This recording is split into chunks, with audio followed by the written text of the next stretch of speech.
have the player of the game, Jermaine Jones of the United States. Present him the trophy. And we'll pause for a couple pictures.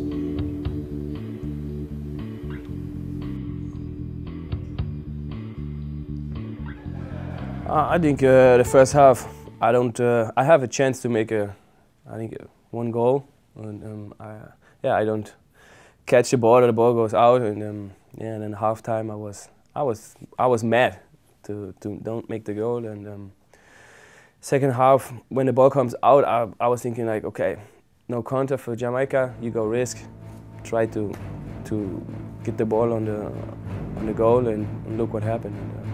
And, the ball goes in, I was happy.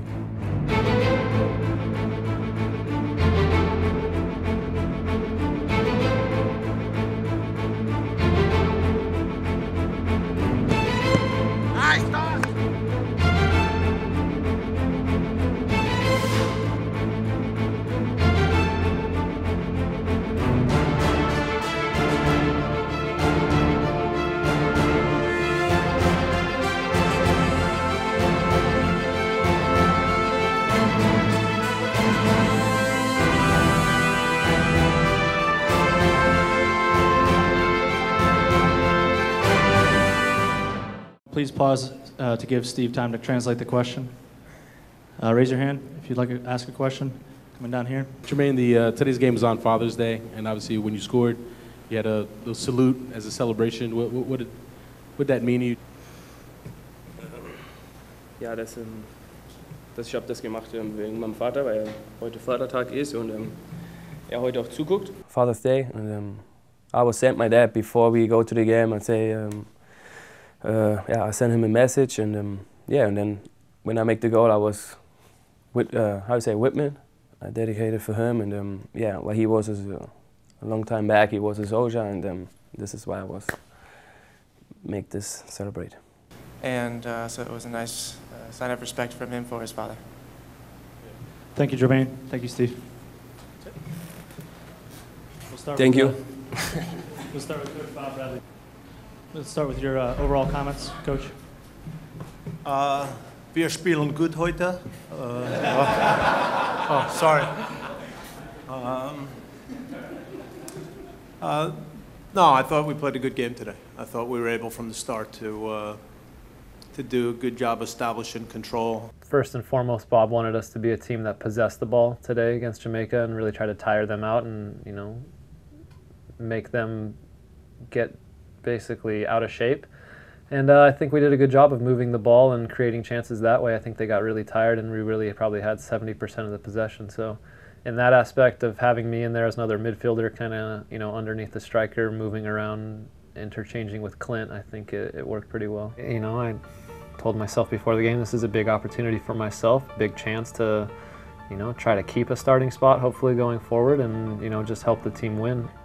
Obviously the game comes very quickly, the semifinal, so personally for me it's just going to be rest and some stretching, drinking a lot of water, trying to, my calves were a little bit sore after the game, so trying to get those back and just be ready to play again if called upon on Wednesday.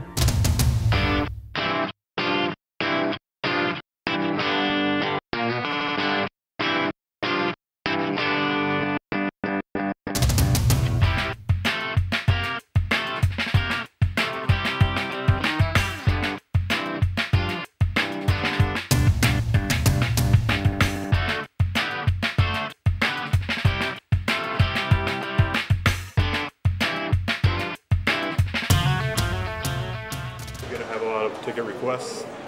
Yeah, I'm gonna be up mid-30s, 35, 36, about for family and friends and stuff like that. But the most important thing is the game tomorrow, making sure we get the job done and have a good start to the game, not getting behind.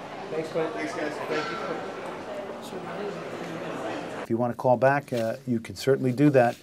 Alejandro Bedoya actually was added to the U.S. national team roster after Benny Failhaber went down injured, and now has become one of the shining players for the U.S. in this tournament. Came off the bench in one of the games, brought a great energy.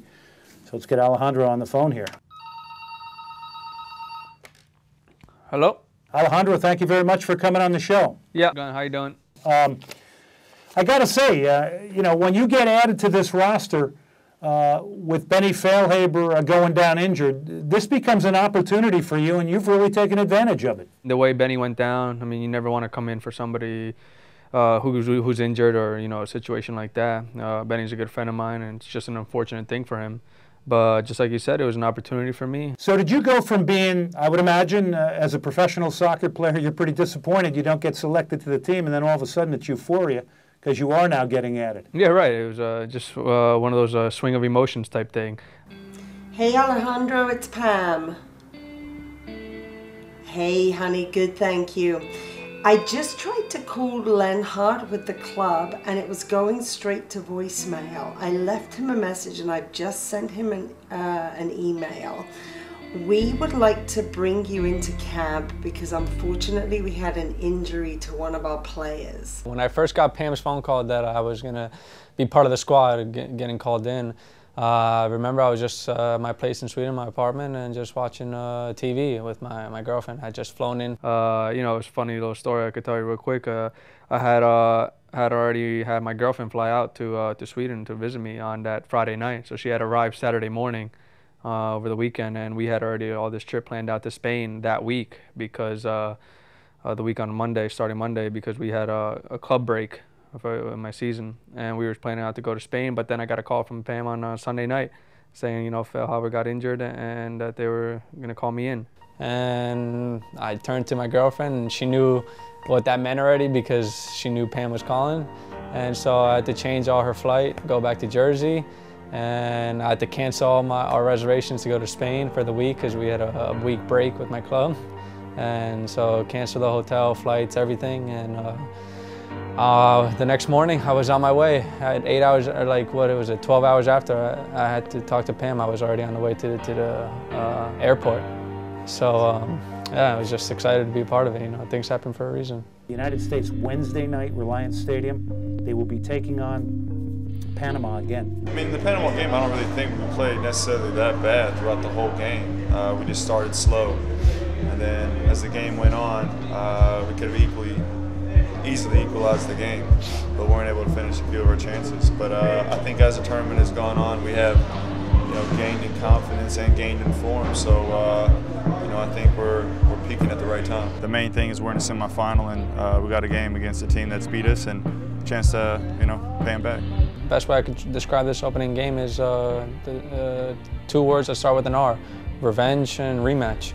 That's all we can hope for. And you know, we're going to obviously analyze the game again and analyze other games Panama's played and just do a lot better job of breaking them down. You know, we know that you're probably going to sit back and not bunker down, but probably let us have the ball more, and we just got to have to do better with the ball, whether it's moving the ball off quicker and or a lot more movement off the ball and just better in the final third. And I mean, I'm sure we'll get our chances. We just got to be able to put them away.